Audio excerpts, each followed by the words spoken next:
Ok. Boa tarde a todos. Antes de mais, quero agradecer o convite e a oportunidade à Universidade Católica e aos organizadores desta sessão do seminário Cidadania, Democracia e Reformismo. Uh, já conheço a Isabel já há bastantes anos, embora a gente tenha ficado aqui um vazio. Voltar a esta questão do sal, e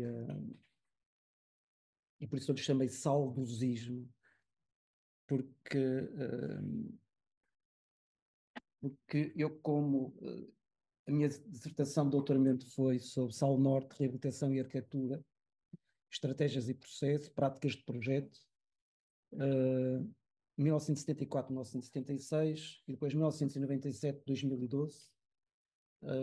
Estas datas, 74, 76, foi o período em que o processo Sal esteve em prática, aconteceu, e 1997 é um texto fantástico do Inácio de Saulo Morales sobre os futuros da cidade. E em 2012 foi o ano em que eu fui à Bienal de Veneza e me confrontei com o que estava a passar no mundo e o que é que os arquitetos estavam a mostrar nesse momento a nível de intervenção na cidade. E um dos edifícios que na altura que estava em evidência chamava-se a Torre de David, uma coisa parece que é o David e o Golias, como na mitologia, que era uma torre de negócios no centro de Caracas que tinha sido ocupada por pessoas e que estavam a transformá-la na sua habitação. Dentro há um livro muito especial que chama-se mesmo com o mesmo título, do Torre de David. Entre esta torre há paróquias, há cabeleireiros, há comércio, há habitação, tudo num edifício abandonado no meio de uma crise económica que aconteceu na Venezuela. E, portanto, isso mexeu comigo. Eu vinha nesse mestrado de projeto de ambiente urbano, mix entre engenheiros e arquitetos. Dei comigo, na altura, com um professor da minha escola, na altura, em 2000 quando eu comecei o doutoramento em 2009, mas já tinha passado, tinha tido um contacto direto com uma personagem muito importante deste processo todo, o professor Nuno Portas, que alguns de vocês já devem ter ouvido falar. Nuno Portas, eu colaborei com ele numa coisa que transformou um bocadinho a cidade, que foi o programa Polis, transformou muitas frentes urbanas da cidade, e com ele também tive muito contacto direto com este processo. Por outro, no curso de doutoramento, um dos professores que estava no curso era o professor Alexandre Alves Costa, também um dos mentores do processo SAL, do Serviço Ambulatório de Apoio Local no Norte, e, e, e na realidade com uma das pessoas vivas deste processo. Portanto, eu estava a fazer um doutoramento que tinha contato direto com alguém que foi secretário de Estado da Habitação em 1974, primeiro governo. Os professores da disciplina de projeto de doutoramento eram uma das pessoas envolvidas dentro do processo. Eu sei que há aqui alunos de doutoramento, penso que há aqui algum outro. E, portanto, eu tinha a incumbência de estudar um processo, depois de já ter havido um doutoramento do José António Bandeirinha, anterior ao meu, que fazia uma abordagem global ao país inteiro, do qual também verso um bocado, e eu tinha que encontrar o meu nicho, o meu ponto, o meu porto de ancoragem. Na realidade, para fazer este doutoramento com estas duas grandes personagens, tinha que haver um triângulo, quase que um triângulo amoroso, não é? Há duas pessoas que se gostam e há sempre uma pessoa que se odeia no meio disto. Eu amo o meu ex-orientador, é um pai, foi um pai para mim, como todos os orientadores. No fim são aquele pai mau que nos educa, mas no fim é aquele pai bom que nos ensina a aproveitar a vida, a escrever, a ler e a investigar. Isto é só este preâmbulo. Portanto, é raro abordar o processo SAL, ou o processo SAL como é quase como um processo, não é? Ou o programa SAL, como foi chamado por Nuno Portas, num arco temporal tão amplo. Este foi um período particularmente rico para a arquitetura e outras áreas, com muitos dos seus protagonistas ainda vivos, e portanto é muito difícil entrevistar alguém vivo que faz parte desse momento, sabendo que esses atores contam a história que lhes dá mais jeito. E, portanto, é preciso filtrar no meio desta história como é que, o que é real, o que é que não é real. Por exemplo, só fazendo aqui um parênteses, mais para a frente abordarei esse tema, há temas que, conforme a época em que se está a falar sobre o processual, saem à flor temáticas. Não é? Se estamos a falar sobre questões da religião ou da igreja, vai-se abordar a questão das paróquias, os apoios à habitação, às pessoas carenciadas. Se for as questões da mulher, estaremos a falar sobre a importância da mulher neste processo. Não quer dizer que durante o processo isso tenha sido importante. Portanto, as questões são sempre um bocadinho, digo-vos isso porque a minha escola, o ano passado, criou não sei se chegou aqui, chamado Mais que Casas, foi um evento transversal a todas as escolas de arquitetura, todos os cursos de arquitetura criaram workshops temáticos e por aí fora, e foi feito, até na semana passada, um mini congresso de pessoas a abordarem a questão da habitação e os 50 anos do 25 de Abril, e foi uma temática muito importante. E foi o ano passado, numa das sessões, em que eu também apresentei a minha tese de doutoramento com outra perspectiva, veio algumas das mulheres arquitetas que participaram no processo, e no momento que das personagens principais falava sobre a importância das mulheres, ela insurgiu-se, desculpa lá, mas na altura eu era uma estudante, nem era carne para canhão, era serviço, nada. E embora nós fizemos muita coisa, mas nunca, só agora é que estás a lembrar disto. E portanto, a investigação convém ir sempre às bases elementares para poder veicular um bocadinho o que realmente aconteceu. E, portanto, embora não tenha vivido diretamente este período, sou da geração que ainda, em idade escolar, tinha alguma consciência do que se passava. Interrogava-me sempre interrogo-me hoje sobre os desafios que persistem e as mudanças de paradigma ocorridas ao longo do tempo. Portanto, apesar da distância temporal, é pertinente refletir criticamente sobre o significado das obras arquitetónicas, das suas ações, que hoje em dia, em Lisboa, no país inteiro, está marcado por este processo social. A minha apresentação eu dividia em 7 pontos. Uma pequena introdução sobre a questão do tempo, umas ramificações, dos desafios e contradições. Fui ao Porto, porque acho que o sal é mais forte e denso no Porto, dado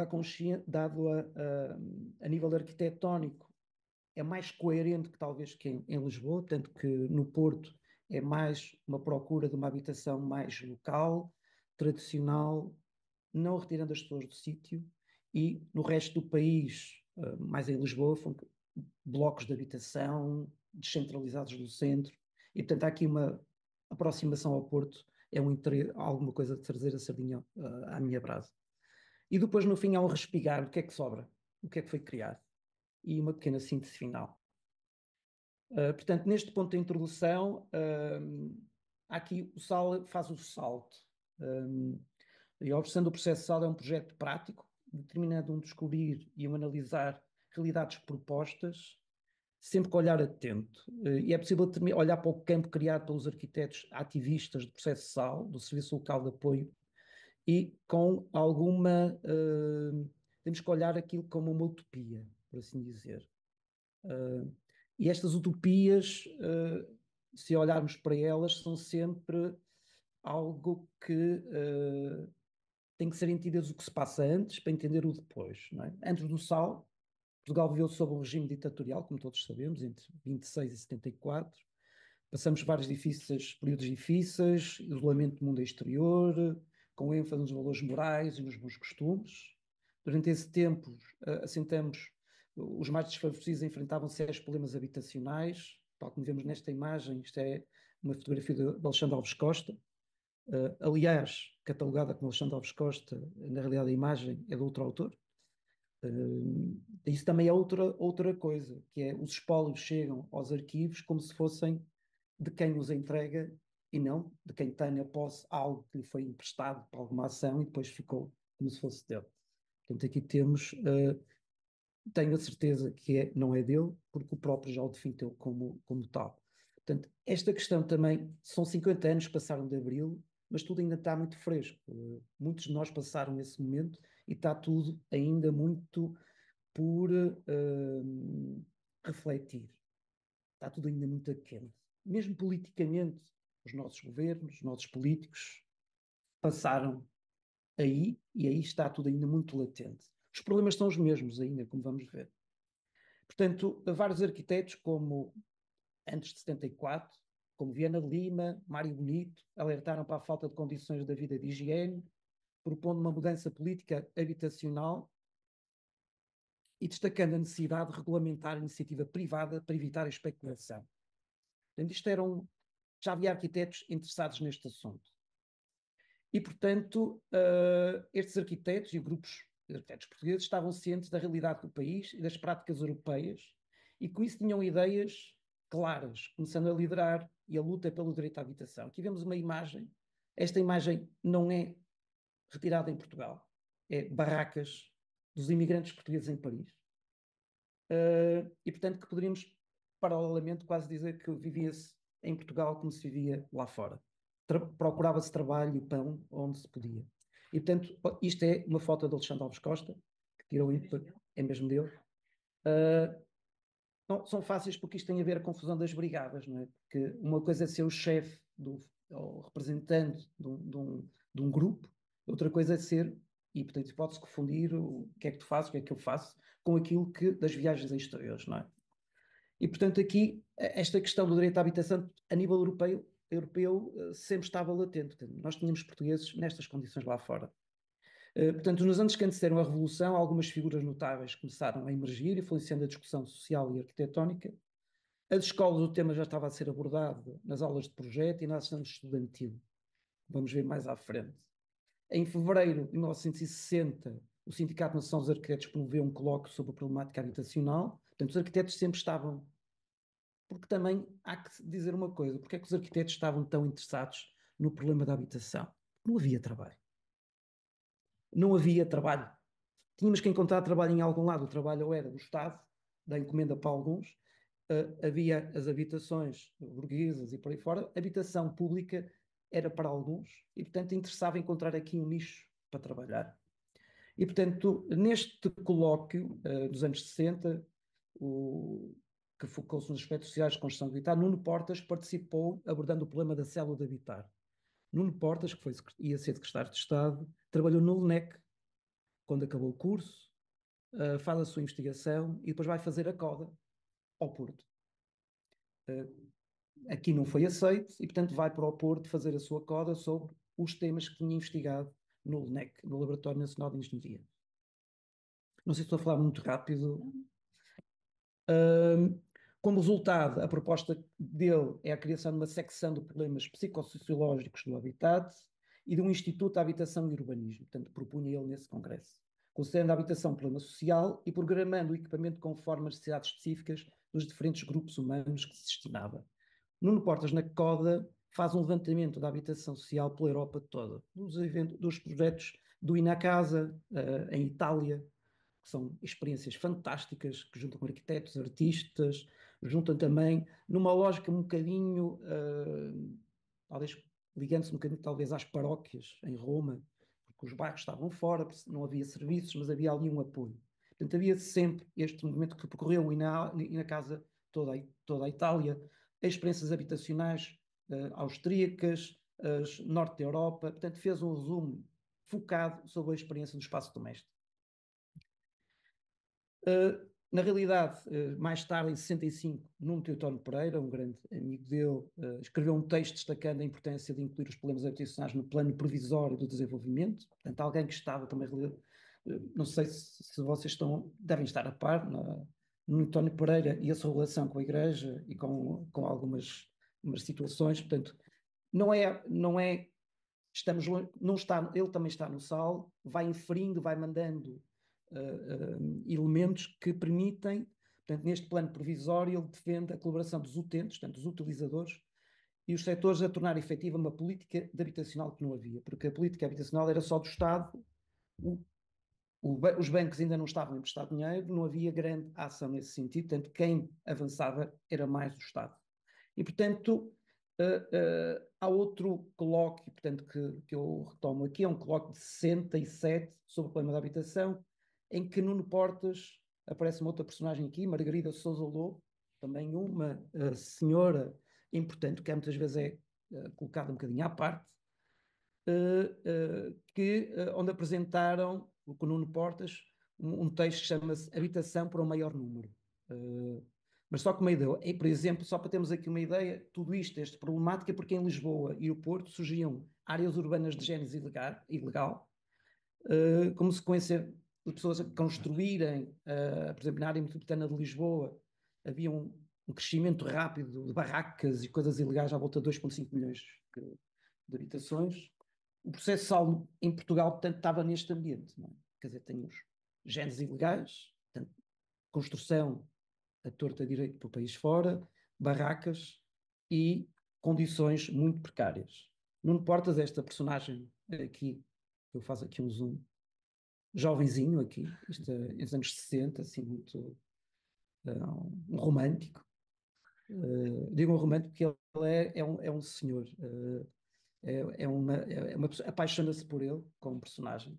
Neste momento está reformado em Vila Viçosa, se não estou em erro, num lar em Vila Viçosa, mas é uma pessoa que escrevia sobre cinema, um crítico de cinema, viajou pelo mundo inteiro, com grandes ações posteriormente ao Sal no planeamento em algumas cidades no Brasil, com grandes ligações a urbanistas de Barcelona, portanto, com ligações com Boigas, entre outros autores. Escreveu pela primeira vez lá fora sobre o arquiteto Álvaro Siza, portanto, também é um dos senhores que promove a arquitetura portuguesa lá fora e, na realidade, é o pai do Sal.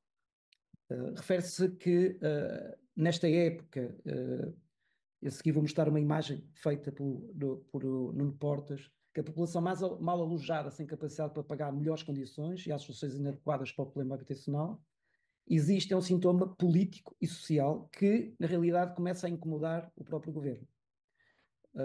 Porque quando vemos imagens como estas, esta é uma imagem retirada de Nuno Portas numa destas encostas na periferia de Lisboa, podemos estar a falar hoje em dia, algumas destas situações podemos pensar que estejam acabadas. Mas do outro lado do Rio Tejo há um bairro enorme a crescer, neste momento estão a contê-lo, de gente do Norte de África, de ucranianos, por todo o lado, a construírem de novo. Portanto, isto não é algo que é cíclico.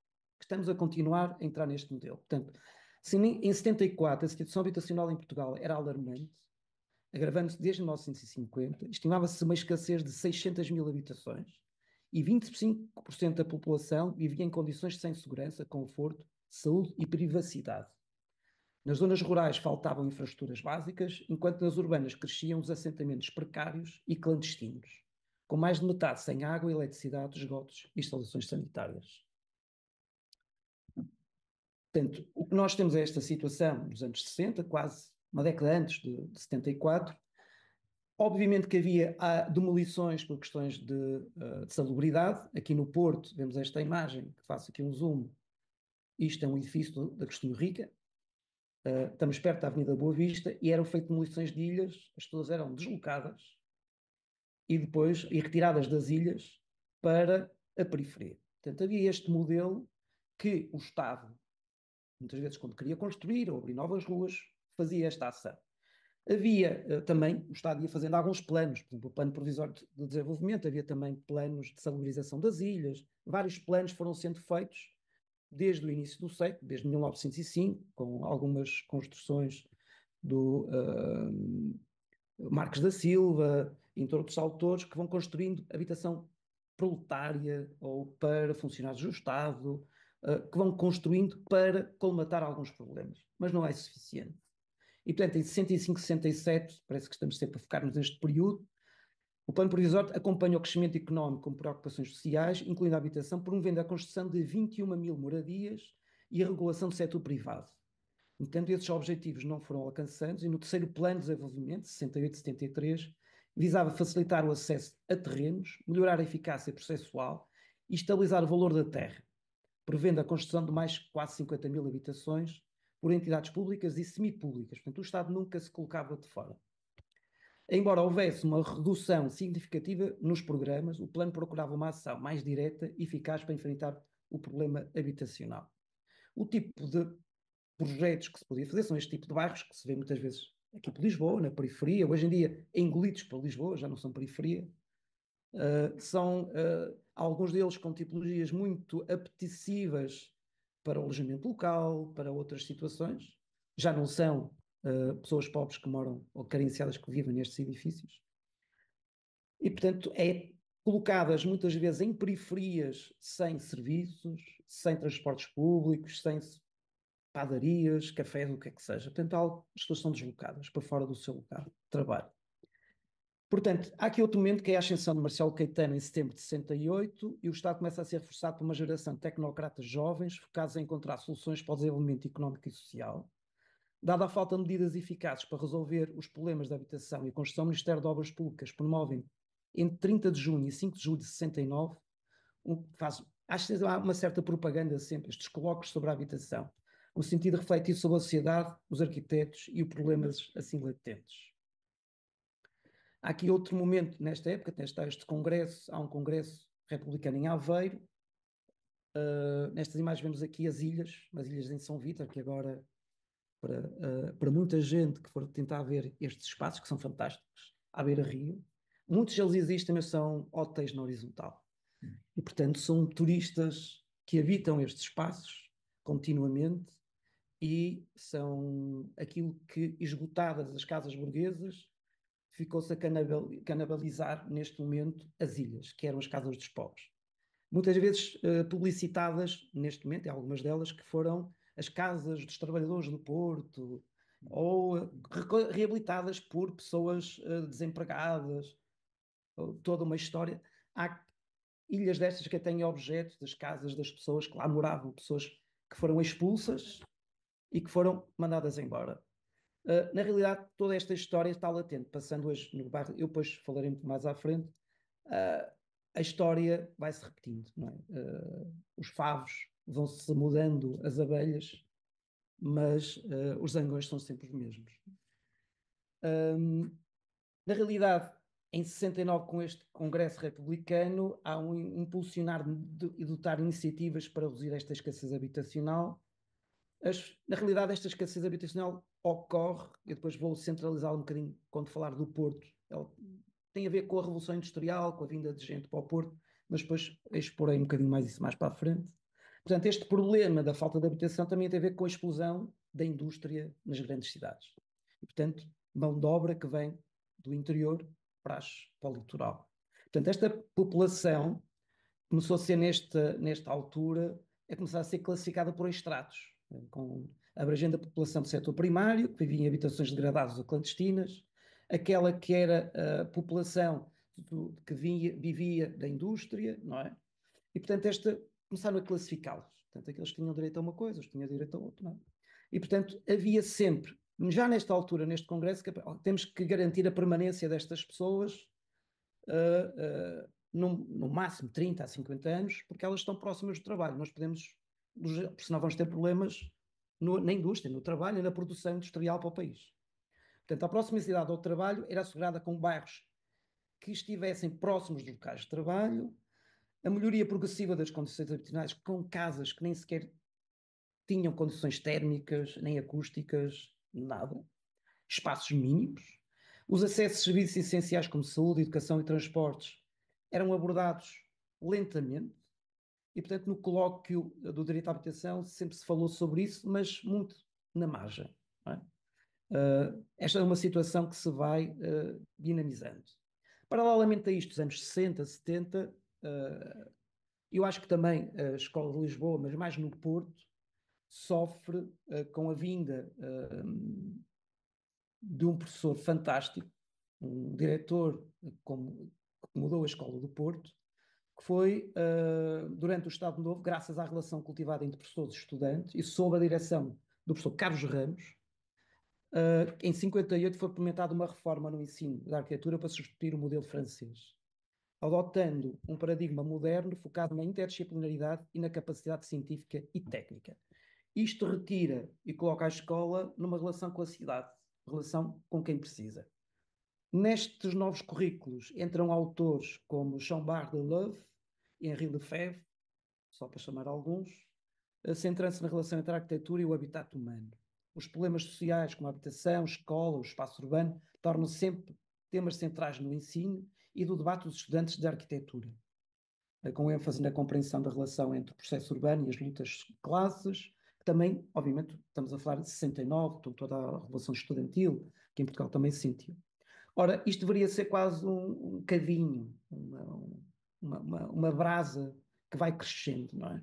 Porque se nós temos isto a criar dentro da escola, temos também professores que mandam os alunos para a cidade, estudar a cidade, estudar como é que as pessoas viviam. Aqui estamos a ver um desenho que chama-se, é um desenho da ilha de São Vito, do bairro de São Vito.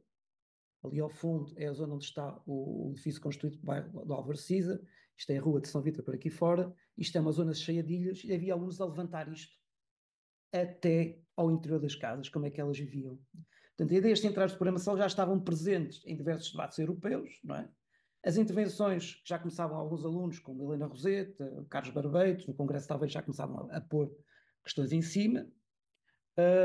Havia o material do LNEC, também com o Nuno Portas, que já estava a sedimentar, e tínhamos os alunos, na realidade, a Escola de Arquitetura, por exemplo, aqui vemos desenhos dos alunos, reparem aqui, a fazer levantamento de como é que as pessoas viviam nas casas burguesas do Porto. Conseguimos ver aqui levantamento das camas com o pai e a mãe, ou situações em que, aqui mais ridículas, são 4 pessoas num quarto mínimo.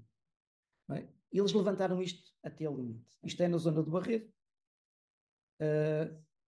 Isto foi, portanto, na Escola de Porto já se estava, no novo currículo introduziu estas vertentes complementares. Havia até um professor que mandava os alunos fazer levantamentos com um palito. Punha um palito, viam quantos palitos dava. Há desenhos lindíssimos que estavam nesta exposição. Está um livro chamado Escola de Porto Plano B, que é da origem esta, foi aí que tivemos acesso a isto. São trabalhos escolares dos alunos. Portanto, os alunos já estavam a fazer levantamento das zonas carenciadas. Portanto, estamos a alunos de 60. Portanto, quando se vai para o sala, os alunos tinham a informação toda, tinham os dados. Só precisava quem os dirigisse. É isso que depois vamos ver a seguir. E, portanto, aqui havia uma disciplina que era a arquitetura analítica, focada em estudos de áreas urbanas problemáticas, utilizando inquéritos urbanos, abordando ciências, da Faculdade de Ciências.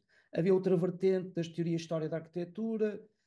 Havia aqui, as disciplinas já estavam a entrar. Não é? Até que há uma proposta das bases gerais, apresentadas mais ou menos em dezembro de 74, que também vêm aqui, já a escola, depois do 25 de Abril, vamos ainda fomentar isto de outra vertente. Isto é o documento das bases gerais, discutida pelos alunos, não é? Discutida pelos alunos e pelos professores. Posso-vos dizer que os alunos que discutiam isto, mais tarde, são os diretores da escola de Porto. Podemos dizer que todos aqueles que eram os alunos revolucionários que fecharam a escola, acabam de ser eles depois a seguir os diretores da escola. Alguns, como o Domingos Tavares era, na altura, era docente, já, em 74, mas, por exemplo, temos aqui o Soares Carneiro, temos aqui, por exemplo, pessoas que passam nesta época, Eduardo Souto Moura, Adalberto Dias, todos eles são estudantes, primeiro, segundo, terceiro ano. E, portanto, quem são eles? As bases gerais diziam aqui coisas importantíssimas. Uma delas, podemos ler aqui, chamamos regimes experimentais, portanto, o curso. As disciplinas eram uma única, portanto, entravam por ali, tanto regimes experimentais que se seguiram à experiência, assistiu-se, por um lado, a um aumento progressivo de autoritarismo e, por outro, ao aumento da consciência política dos estudantes e à concretização de formas de luta onde a voz mais consequentes contra o ensino autoritário. Portanto, aqui as bases já diziam, acabou, isto do ensino é 74, de 25 de abril. Uma das frases também fantástica é esta, no esquema geral. Desculpem, voltar atrás, que isto fugiu. Aqui, estratégia pedagógica. A escola deve formar quadros para uma encomenda social que se encontra inscrita nas aspirações, nas reivindicações e nas lutas das classes trabalhadoras. Estava lá escrito. E, portanto, imaginem, em 74, isto antes de irmos, agora o que é que a gente vai fazer?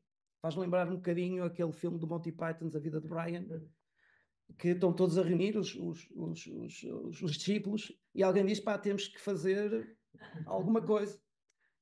Eu vou escrever a arte. E na realidade está aqui tudo inscrito, e na realidade passou-se para a ação. Não é? Portanto, estamos aqui a ver, há aqui congressos, há aqui não sei o quê, há uma vontade, os alunos estão a trabalhar, portanto, rebenta ao 25 de Abril, e com este 25 de Abril, com o golpe militar que derrubou o regime ditatorial de 48 anos, iniciando um novo período de um processo de reformas políticas e económicas, portanto, a sociedade passou a viver com maior liberdade, incluindo liberdade de expressão e mais direitos, que resultou na reivindicação de melhores condições de vida e de trabalho. Portanto, isso nós que vivemos grande parte desse momento. A 15 de maio de 64 foi formado o primeiro governo provisório, com o Adelino de Palma Carlos como primeiro-ministro. Entre ministros destacaram-se Manuel Rocha, ministro social de Desenvolvimento do Ambiente, e o Nuno Portas, secretário de Estado de Habitação e Urbanismo. Devido à sua experiência e conhecimento da realidade portuguesa, Nuno Portas assumiu a responsabilidade de resolver um dos maiores problemas do país, as reformas habitacionais, alinhando-se com as suas ideias previamente estudadas. Não esqueçamos que por trás dele há um comitê de amigos, Nuno António Pereira, entre outros, Oriol Boigas de Barcelona, que vai continuar, John Turner, que vem com as suas experiências da América do Sul, com Lima, experiências de habitação em Lima, tudo isto está há um bocadinho. Portanto, Nuno Portas não vai sozinho como um político, vem com meio entourage que o suporta nas suas ideias. Apesar de a liberdade ter sido conquistada, começaram a surgir comportamentos que levaram ao extremo. No Porto, os movimentos urbanos contestavam a regulamentação dos bairros, portanto, os que estavam nos bairros, enquanto os militares propunham a legalização das ocupações, de facto, o que levou à disseminação, à admissão de presidentes da Câmara Municipal. Simultaneamente, o tema da habitação foi debatido entre técnicos, políticos, moradores e por aí fora. Portanto, nós estamos aqui a ter uma questão principal, que é a liberdade. As pessoas começaram a ocupar casas que estavam vazias, porque o Estado tinha casas que estavam vazias, ou que sejam de pessoas privados ou do Estado. Portanto, havia estas ocupações que aconteceram pelo país inteiro, até na reforma agrária, de pessoas que começaram, os grandes latifundiários começaram a ser ocupados. Ora, Nuno Portas queria implementar rapidamente a ideia de um fundo de fomento da habitação. Esta imagem que nós vemos aqui é a imagem do despacho, do Fundo de Fomento à Habitação. Eu faço aqui um zoom nesta parte que me interessa montar, que diz aqui, está o Fundo de Fomento à Habitação a organizar um corpo técnico especializado, portanto, ele tem que criar um corpo técnico especializado, designado por Serviço Ambulatório para o Local, para apoiar, através das câmaras municipais, as iniciativas de populações mal alojadas, no sentido de colaborarem na transformação dos próprios bairros, investindo os próprios, sublinho, investindo os próprios, recursos latentes e eventualmente monetários. Portanto, construam as vossas casas ou façam omeletes sem ovos. Obviamente que diz aqui a necessária base legal e financeira destas operações é simultaneamente assegurada por 2 diplomas em curso de promulgação. O primeiro sobre a constituição de cooperativas de habitacionais não lucrativas e o segundo sobre as modalidades de financiamento e apoios técnicos à iniciativa organizada dos moradores. Ora, o SAL cria estes elementos e a seguir temos estes 2 modelos, as cooperativas e depois também com algum apoio, não é? Portanto, este documento é interessantíssimo. Portas lança estas diretrizes que incluem a expansão de serviço para todo o país, com exceção e definição de critérios. Todo o país, as ilhas não foram muito abrangidas neste âmbito, também não havia tantas carências. Acho que chegou mais tarde o problema lá. Mais tarde, o SAL. Portanto, a constituição dos problemas são dadas de outra ênfase. E, portanto, as diretrizes incluem a expansão do serviço para todo o país, com exceção, e a definição de critérios de resposta, composição das brigadas, estratégias contratuais e a criação de um embrião de serviço, dentro do FFH. Ora, reza a história que, na realidade, no Portas tem ligações ao Porto, o FFH é constituído, Portas contacta Alexandre Alves Costa, é preciso técnicos para pôr isto em marcha. Em Lisboa, outros tantos, Gonçalo Birne, entre outros. No Algarve, obviamente que vendo-se que havia aqui uma oportunidade de trabalho, estamos a falar que não havia, e havia uma oportunidade, porque os técnicos iam receber dinheiro do Estado para trabalhar. Havia muitos arquitetos que procuravam Nuno Portas e o Fundo de Fomento à Habitação à procura de uma oportunidade. Do Algarve, José Veloso, um fantástico arquiteto José Veloso, construiu talvez a maior quantidade de bairros sociais no Algarve, com autoconstrução, com habitação evolutiva, que vale a pena visitar. No Porto, há muitos bairros, não só em Lisboa, como no Porto, em Setúbal, coisas com organizações espaciais fantásticas. E, portanto, estes técnicos tinham que ter, e os do Porto tinham uma coisa fantástica, estando dentro da universidade, tendo os alunos conhecimento do território, só tinham que falar com os alunos organizarem-se, não é? E, portanto, havia esta experiência. Isto contado assim, parece um bocadinho quase uma anedótica, tipo, vamos... Mas, na realidade, contam os alunos dessa época que, quando souberam da oportunidade, obviamente que os grupos que estavam a trabalhar num determinado setor da cidade contactavam um professor, se queria ele ser orientado. A primeira coisa que faziam os alunos era organizarem as populações. Imaginem ter que falar com os moradores, porque eles tinham que se organizar em associação de moradores, para se poderem candidatar aos apoios ou o que é que seja. Portanto, há necessidade de organizar a população, prepará-la e depois para se querer candidatar para se poder sequer fazer o projeto. Isto é uma orgânica um bocadinho complexa que posso também dizer a seguir. Portanto, baseando neste princípio do despacho, portanto, os 6 pontos, é o princípio da organização social da procura. Portanto, as pessoas têm que se organizar. Princípio de preferência e manutenção das localizações. Portanto, as pessoas é manter as pessoas no mesmo lugar. Melhorar as condições de habitabilidade, não perdendo o seu vínculo com o território, com o bairro, as ligações familiares. O princípio da incorporação de recursos próprios. Aqui a coisa é mais difícil, porque os recursos próprios, se as pessoas estão pobres, onde é que elas vão arranjar? Deixam de trabalhar para poder construir. Esta é a grande luta que vai se criar não só, mais no norte do que no sul e no centro, porque a malta do Porto recusou-se e foi reivindicar-se. Eu recuso-me a ir trabalhar para construir a minha casa. Então como é que eu ganho o meu dinheiro? Não. Havia aqui uma hipótese de autocriação de pequenas empresas de construção para fazerem as suas casas. Havia aqui o Nuno Portas tinha esta ideia, as pessoas se auto-organizarem em associações, em pequenas empresas de construção e fazerem esta evolução. Portanto, o princípio da descentralização da promoção habitacional, portanto, é retirar a promoção habitacional do Estado e passá-la para o privado, para as pessoas. Eu tenho necessidade, construo, mas com apoio técnico e social. O princípio da iniciativa é experimental, portanto, a mais do que fixar uma política de espaço, poderia abrir caminhos para novas experiências de habitação, de construção. Obviamente que dentro deste SAL, este princípio das brigadas, desta descentralização, imprime, reparem aqui isto é um gráfico criado para a revista Casa Bela, como é que se organizava todo o sistema, entre a população, os técnicos organizavam com a população, uma proposta no terreno abria primeiro uma pequena pré-brigada que analisava os problemas, perguntava onde é que as pessoas, como é que era o tipo de trabalho, o que é que eram as necessidades, quantos quartos, o que é que, a nível do que é que precisavam, discutiam e depois entregavam um primeiro documento ao Fundo de Fomento da Habitação. Desse documento operacional era criado a seguir uma brigada definitiva que acompanhava a população na construção do seu projeto. E depois havia também a seguir uma outra, que era uma brigada de obra, a brigada que acompanhava a construção. Portanto, havia aqui um vazio, então este quadrado, este retângulo vazio diz expropriações, zero. Porque uma coisa é fazer, neste processo todo é muito bonito, mas que as pessoas que tinham feito, tomado conta de terrenos, de casas que não eram delas, e agora como é que eu vou construir a minha casa? Quem é o sol?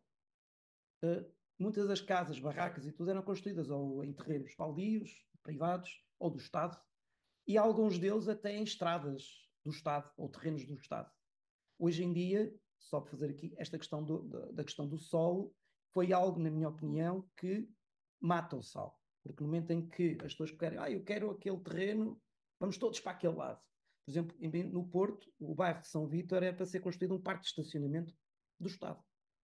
Foi construído lá o bairro, que existe lá do bairro de São Vítor, do arquiteto Álvaro Siza, e na realidade as casas não, as pessoas não podem comprar aquelas casas porque o solo não está em nome delas, nem nunca esteve, nem nunca estará.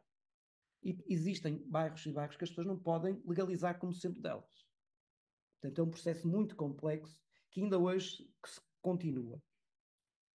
Portanto, aqui este momento, a constituição da Associação de Moradores, definição de zona de associação, Brigada Técnica Provisória, definição da unidade operacional. Portanto, esta definição da unidade operacional implicava do tipo, quase como se fosse uma... Qual é a minha paróquia? A definição podia ser de género, o meu bairro vai daqui até aquela rua, que eu vou ali comprar o pão, ou ali vou à mercearia que é daquele lado. O nosso bairro é este. Ora, não, ali está da igreja, para baixo é daqueles, da igreja para cima é dos outros. Portanto, os bairros eram definidos assim. Portanto, estas unidades operacionais não podiam ser uma coisa muito grande ou uma coisa muito pequena. Vemos aqui um bilhete de um morador que diz, a dirigir à Comissão de Moradores, eu pedir ao senhor arquiteto, como também a todos os moradores, para que possa resolver, ou seja, vistorias das casas, pois temos um período de inverno bastante, ainda muita coisa para resolver, não é? Pois o tempo que não pode ser de momento, por isso mesmo andamos à rasca, desumano, ainda não colhemos, está escrito assim em português, mas é interessante perceber que a pessoa, os frutos, não é? Também aos moradores agradecia a todos os participantes da comissão para fazer força, ao mesmo obrigada e bem, a bem da noção, pois a delegação isto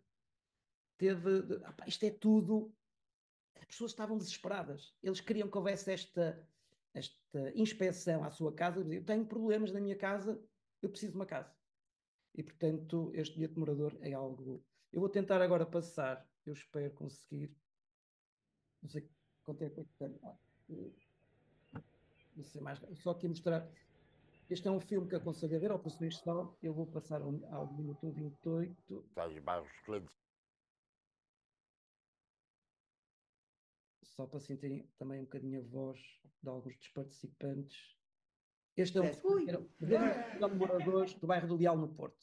Só para O que sentirem. acontecia era que a escola daqui do Porto tinha uma longa tradição de trabalhos académicos, embora em bairros problemáticos, em situações problemáticas. E, portanto, o bairro do Leal, como outros, tinham, quando se deu o 25 de Abril, um grupo de estudantes a trabalhar lá. E é muito interessante que as primeiras brigadas técnicas que se constituem-se com base nesses estudantes de arquitetura.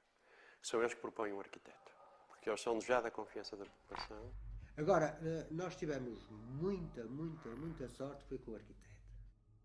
Todas as semanas tínhamos uma reunião em que ele estava presente. Das Fernandas. Bem, para já deitaram fora este tudo, é o certo, mas tudo, absolutamente tudo. Eles que não tinham de queimortos, deitaram fora tudo, até as coisas de cozinha.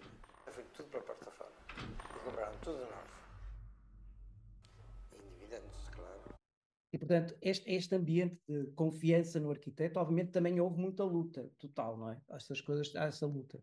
E, portanto, estas pessoas que estão aqui, uma foto de Alexandre Alves Costa, a vida dos aliados, a reivindicar, demos só caras de mulheres, porque os homens estavam a trabalhar. Portanto, quem podia reivindicar. Então, quando é que temos bairros? Quando é que isto em frente à Câmara? Porque começávamos a ter problemas de... As circunstâncias começavam a mudar, não é? A perspectiva da criação de uma nova metodologia criava liberdade e as pessoas interagiam muito mais. Aqui vemos o Palácio Cristal, as pessoas, um grande congresso, um encontro no Palácio Cristal com todas as associações de moradores do Porto, do Norte, não é? Mas isto é 74, aproximadamente. Porque normalmente aconteciam dentro da Escola da Belas Artes. A Faculdade de Arquitetura estava dentro das Belas Artes, haviam encontros e as pessoas manifestavam-se lá dentro e a discutir.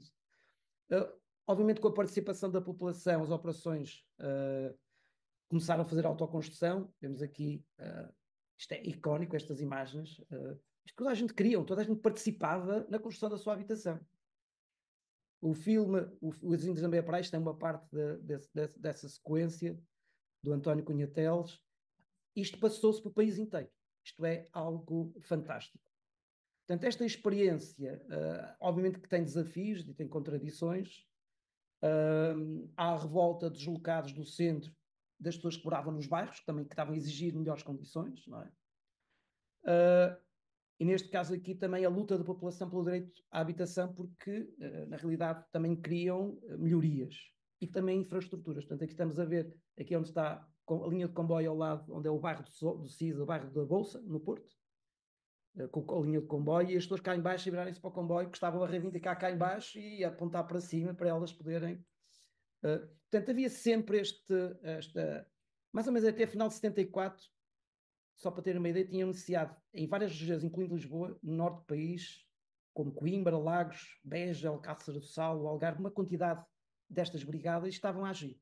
Portanto, elas reuniam-se em encontros, como vem aqui muita gente, que eu não vou estar agora a identificar um a um, entre arquitetos, presidentes das associações de moradores, e portanto aqui havia encontros. Este é um documento do Sal Norte, eu aconselho, há um livrinho que agora se vende muito barato, daqui a uns tempos custará valores, chama Livro Branco de Sal, custa 10 euros, é uma delícia, tem toda a documentação. Na Faculdade de Arquitetura existem aos montes ainda. Eu costumo oferecê-lo, tenho sempre um monte deles e vou oferecendo. Quando vem alguém leve, é pesado, é um livro grosso, feito com os próprios que participaram nele, tem toda a documentação, tudo, quadros, tudo o que se possa imaginar está dentro do país inteiro. Portanto, estas comunicações internas do processo SAL revelam a função e os objetivos do diploma e estabelece tudo. Portanto, há vários seminários, o segundo seminário do SAL em novembro de 74, e o mais importante é discutir a relevância que teriam as novas inserções urbanas na cidade. Portanto, começa-se a discutir muita coisa. Para as interferências que começam a aparecer, obviamente que o Nuno Portas, o secretário de Estado, começa a estar um bocadinho atormentado, porque, não vê quer pôr casas prontas, não é? Ele tem que reduzir o tempo de construção de uma casa de 7 anos para 2, que era a altura que se tinha colocado, e na realidade estava-se em mínimo 5, mas ele também dizia, se passarmos de 7 para 5, já é muito bom. Agora, passar para 2, tinham que existir outros modelos de construção. E, portanto, aqui vemos Nuno Portas, aqui mais velho, neste ponto, no auditório da Escola Superior de Belas Artes do Porto, a ouvir as populações. Portanto, o secretário de Estado instalado com o auditório cheio, não é?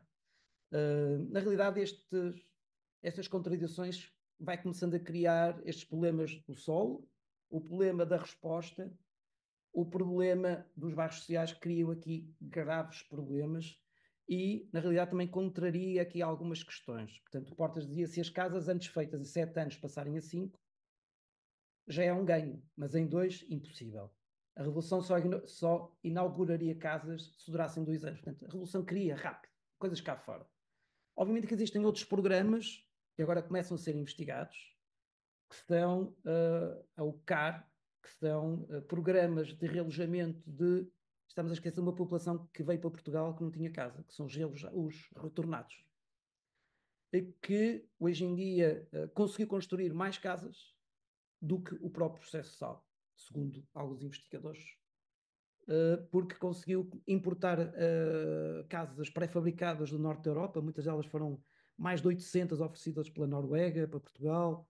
Existem um certo número de casas que foram espalhadas pelo país inteiro, de rápida necessidade de alojamento para as pessoas. Algumas casas hoje em dia, estão no mesmo sítio, acontecem no Alentejo, em Lisboa, por todo lado. No Porto existem alguns investigadores de doutoramento que estão a estudar esse tipo de zonas de cidade. E, portanto, estas medidas, como o projeto do Porto, a recuperação do Barredo, que já tinha acontecido, portanto, vão criando novas ideias. Portanto, aqui vemos o arquiteto Sérgio Fernandes no dia em que faz o bairro. Portanto, esta marginalização, havia um problema financeiro também por trás, porque houve um apoio a fundo perdido para as casas, para o processo SAL, depois das pessoas terem candidatado. Portanto, com esse dinheiro as pessoas iam fazendo o que podiam, não é? E os arquitetos, com esse dinheiro, podiam fazer. Os arquitetos também começaram a ser criticados, porque recebiam a hora do Estado. E o dinheiro também começava a engordar muito os arquitetos e dos técnicos todos, porque recebiam de um lado e do outro. Alguns moradores diziam que vocês andam com o relógio ao peito, a contar as horas. Também foram atacados por aí. Portanto, existem aqui muita contra-informação e muita realidade, mas que no livro branco saltam lá. Quanto é que eu ganhei, quanto não sei o quê, quanto é que foi pagado por aqui, tudo muito claro.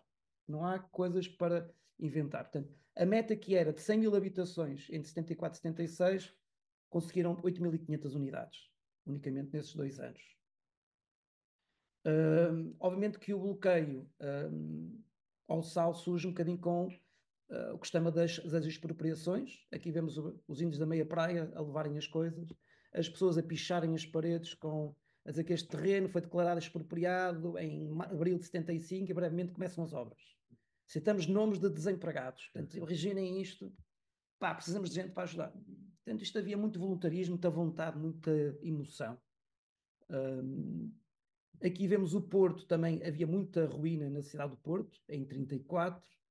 Também havia todas estas questões que estavam, Porto de cidade estava muito destruída, mas também com estas questões desta emoção toda. Imaginem o que é um país inteiro de pessoas a autoconstruir a sua casa, os políticos e o Estado, quer seja a direita ou o que seja, não gostou muito desse assunto e, portanto, começaram a ver uma coisa que foi os atentados. Aqui é o atentado, isto é o carro do Alexandre Alves Costa, que foi destruído porque a zona, o escritório do Fundo de Fomento à Habitação meteram uma bomba lá dentro e, portanto, todo isto começou a levantar questões, não é? Por outro lado, a especulação imobiliária começou também a aparecer e, portanto, criou aqui o sal começava a se criar com os conflitos de instabilidade política, não é? Porque quando temos pessoas a fazer expropriações a larga escala sobre terrenos privados, grandes campainhas começaram a levantar e as câmaras começaram a ter que tomar conta destes processos. E, portanto, o declínio do sal acontece com o 6º governo provisório, que acelerou o colapso do sal. Como em tudo, começam a ver que as coisas começam e acaba-se, não é? Há manifestações, esta é uma grande manifestação com esta frase, fim à paralisação do processo sal. Portanto, as pessoas estavam contra o que estava a passar. Portanto, a queda do governo em novembro, substituído por um novo poder militar que marcou o fim do sal. Primeiro programa de habitação social pós-20 de abril, apesar das brigadas já formalizadas. Muitas delas continuaram.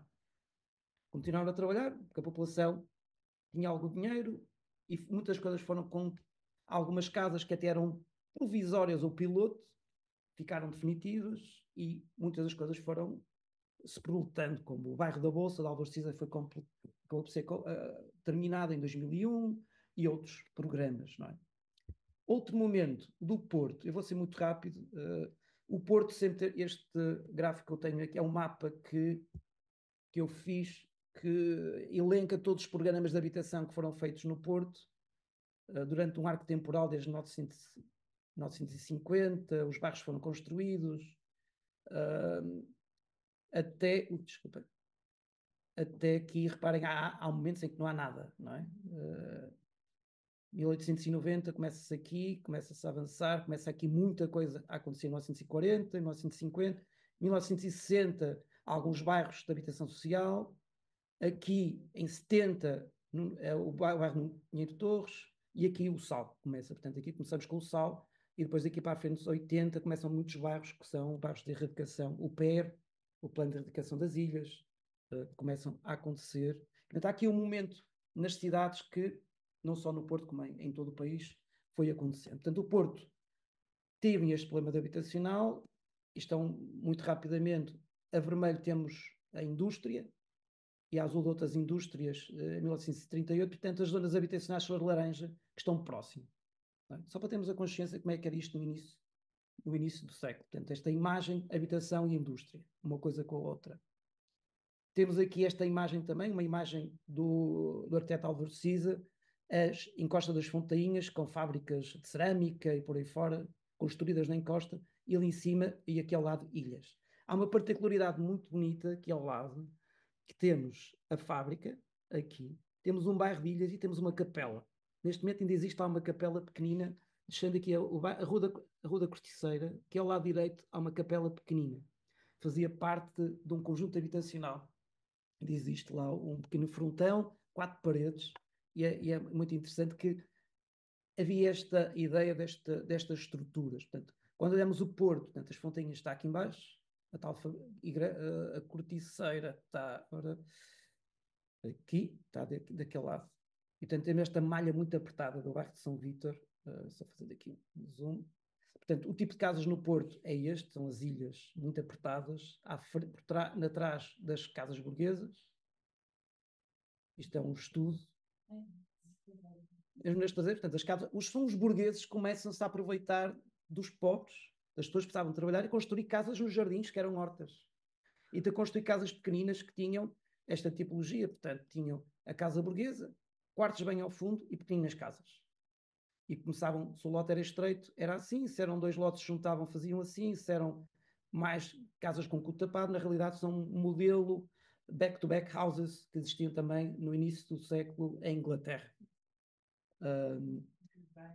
Exatamente. E, portanto, aqui temos este modelo, e, portanto, é com este modelo que se tinha que estavam a trabalhar. Isto é um trabalho agora de um aluno, que é o João Pedro Faria, sobre as situações das ilhas, como é que as pessoas foram construindo e evoluindo. Aqui vemos algumas imagens desta especulação imobiliária. Até havia cartazes, este cartaz da Confidente, em prédios em cima da zona de São Vítor, ali construídos. Portanto, isto era marketing especulativo pós-76. Havia esta revolução toda do direito à habitação. A minha investigação, na altura, foi começar a mapear estes setores, perceber os projetos, perceber como é que as pessoas viviam hoje. Não vou estar aqui a explicar isto tudo. Obviamente que a vista da zona de São Vítor é esta. Imaginem ter um bairro, uma casa, mesmo que fosse proletária, pobre, mas com uma vista de cortar o coração. Isto era a zona de luz. E hoje em dia, as pessoas estão a ser expulsas, porque as pessoas deixaram de pagar, os senhorios deixaram de reabilitar as casas, aquelas que caíssem. Há um bairro muito bonito, nesta porta que está aqui. Passando esta porta, atravessa-se a linha de caminho de ferro e existe uma comunidade cabo-verdiana, com 40 e tal anos de localização, que vive à margem da cidade do Porto. É Cabo Verde, tem porcos, tem cabras, tem cana-de-açúcar, tem tudo esta encosta. Houve um aluno meu que fez a tese de mestrado sobre este bairro, e é uma delícia, porque de repente temos um conclave. Para se passar tem que se falar no caminho de ferro, que é difícil. Estou numa zona que é um paraíso. E portanto, no Porto ainda existem estas coisas. Obviamente, vendo o mapa do Sal, isto são todas os bolinhas que vemos aqui, é onde se estava a agir. Ups, voltando atrás, desculpem. Fazendo aqui um zoom. Reparem, cada bola é como se o povo estivesse a tomar conta do país inteiro. Isto para um político é algo preocupante, não é? A abrangência é total. E isto, nem um político. Portanto, esta construção, projetos avançavam a grande força. Só para vocês terem uma ideia, não sei se consigo mostrar. Esta imagem é um mapa que eu fiz há uns anos, na altura do doutoramento. Isto é a cidade do Porto, isto são as áreas de intervenção, quase ilhas flutuavam. Mas reparem, quando nós olhamos para estas ilhas, percebemos que, reparem, em 74, 75, 76, a população ia tomar conta da cidade. O centro do Porto é aqui, portanto, estava a ser tomado todo a zona de poder, com habitação. Isto é um mapa da minha investigação. Vou passar uns mapas muito rapidamente, que há aqui algumas coisas que são a abrangência, as áreas de influência. Há um mapa que eu descobri em 76 no fim, um mapa feito à mão por um técnico de Fundo de Fomento da Habitação, que já havia brigadas a ocorrer na Foz do Porto. Portanto, estamos na Foz, na zona mais cara. Portanto, em 76, a cidade estava toda. Portanto, isto tinha que ser travado de alguma maneira. Portanto, estas questões vão, estes mapas, os pontinhos pretos que vocês veem são ilhas, quase pequeninas formigas, mas depois as formigas abrangiam. E, portanto, tudo isto, deste respigar, e para terminar, fica a participação das populações, estes olhares inquietos e desconfiados, fica a arte de alguns arquitetos da casa, ficam os filmes. Eu vou passar rapidamente. Portuguesa, a cultura arquitetónica portuguesa do 25 de Abril é o Sal. Portanto, o Sal representa tudo aquilo que não só de produção arquitetónica, mas que de reflexão sobre essa produção arquitetónica se processou em Portugal nessa margem de tempo que seguiu ao 25 de Abril. E, portanto, existe o filme do Índios da Meia Praia, que acho que está disponível no YouTube, se não estou em erro. Existe uma coisa muito bonita, e que acho que é uma coisa que se começa a descobrir, que é a arte feita com o sal. Isto são cartazes feitos com stencils, portanto são um cartão recortado e depois com umas bonecas de pano, com tinta, feitos por grandes artistas plásticos que ajudavam os alunos e construíam coisas de laranja e por aí fora. As revistas e os jornais de bairro que foram feitos, uma delícia, foram feitos. E outra coisa que há pouco tempo, que é um livro agora que chama-se Pedagogy of a Street, Porto, que é lançado para Susana Lourenço Marques, uma professora de Belas Artes, que recuperou que havia artistas plásticos que faziam, na realidade, atividades pedagógicas com as crianças dos bairros. E esta é uma que é a Elvira, a ensinar os miúdos a fazerem esculturas, pintarem na rua, atividades lúdicas, não é? Fica também isto, esta relação da cidade, dos técnicos com a população. E todo isto é a bibliografia, tudo que foi publicado até agora sobre o sal. Aqui no último é José António Bandeirinha, uma coisa, isto é para aí 2017, mas para aqui já há mais de não sei quantos doutoramentos, teses de mestrado, exposições e por aí fora. E aqui a Calma, uma revista de Barcelona, começou também a publicar coisas. Aqui uma revista Architecture aujourd'hui, fazendo aqui um zoom, que é uma revista que é uma delícia, porque remete para algo, se eu consigo fazer aqui um zoom, que é uma entre paredes brancas, portanto uma arquitetura moderna, e umas pessoas vestidas de preto, portanto, que ainda viviam. Portanto, esta questão de se meterem nestes bairros modernos, não é? E querer fazer uma compilação ou uma reinterpretação das intervenções dos anos 20 e 30 da habitação social na norte da Europa.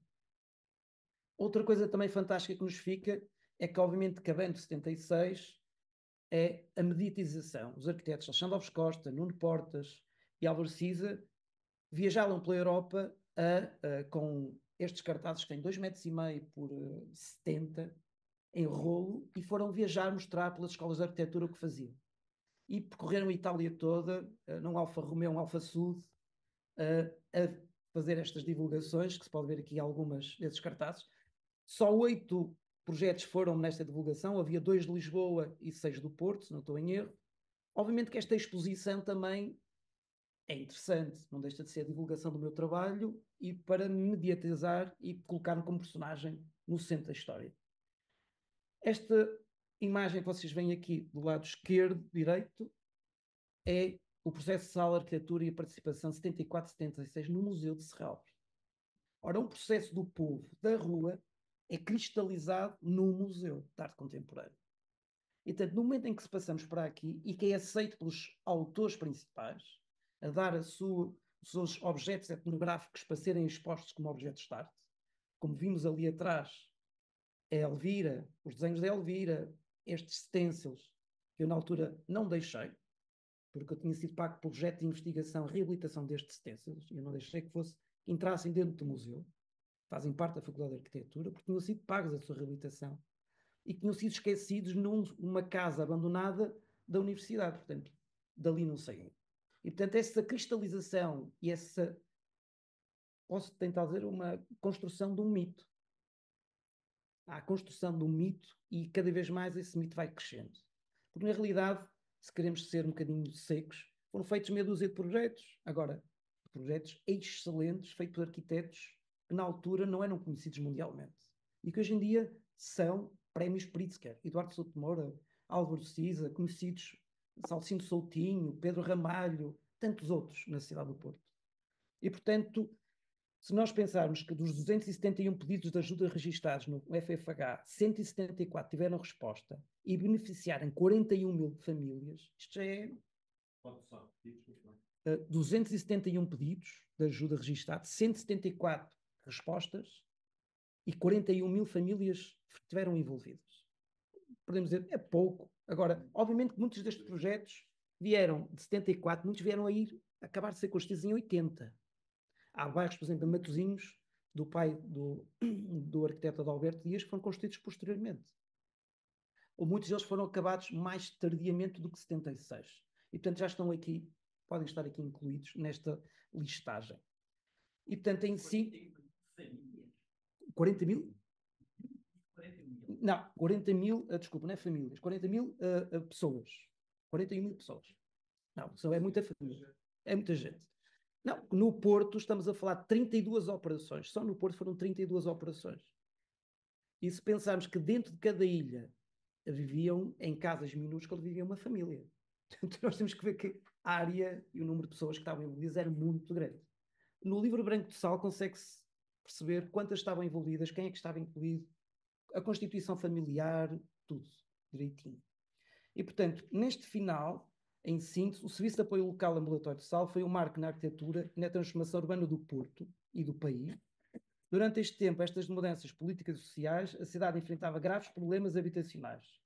Portanto, mas para isto, o Sal serviu-se de respostas já tinham sido feitas lá fora, como as experiências lá fora de John Turner, de teóricos como Paul Davidoff, o direito à habitação, ou Christopher Alexander. Há aqui uma grande planificação moderna que foi questionada com o Sal, portanto, esta questão de arrasar a cidade e construir blocos de habitação foi questionada preferencialmente. O Estado, houve aqui uma tentativa também de uma relação do técnico com a população e o Estado a intermediar, mas no Porto, preferencialmente, temos que dar ênfase a estas figuras. Nuno Portas, Alexandre Alves Costa, Bruxado Almeida, um advogado, que é fundamental neste processo. Que sem ele as expropriações não avançavam, sem ele a organização social e a questão do direito que estava por trás. Bruxado Almeida. Mário Bruxado Almeida.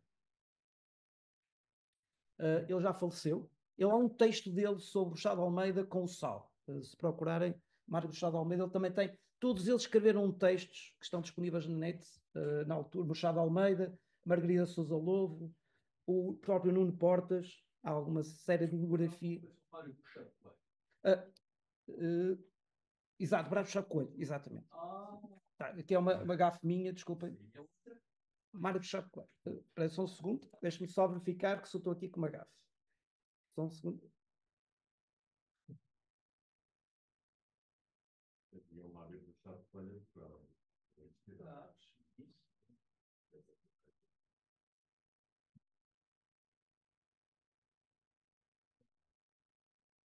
Mário Bruxado Coelho. Exatamente. Portanto, esse era um senhor que era, na altura, era... e isso muda muito de figura. Portanto, e a Margarida Sousa Lobo, que também era uma técnica do Fundo de Fomento à Habitação, que acaba também gerir, no Fundo de Fomento à Habitação, toda uma parte do processo. Obviamente que havia técnicos também que eram funcionários do Fundo de Fomento à Habitação, mas também que eram arquitetos técnicos, não é? Agora, é preciso entender que estes eram personagens da cidade, não é? Alexandre Alves Costa não era uma pessoa qualquer. Mário Bruxado também não era, também não era uma personagem qualquer.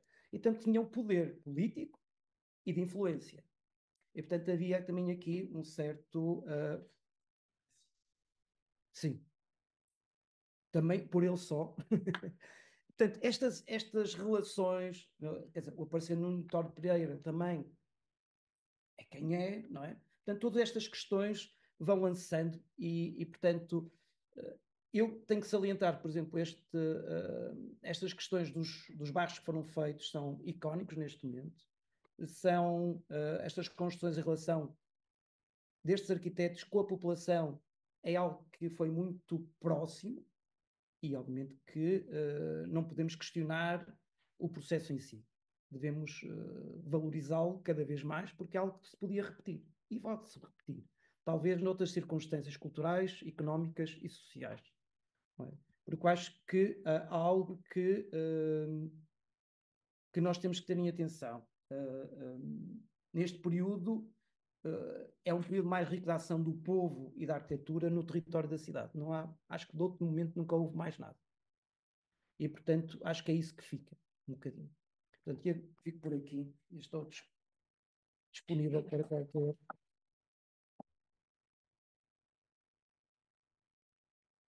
Desculpem, alonguei-me um bocadinho mais.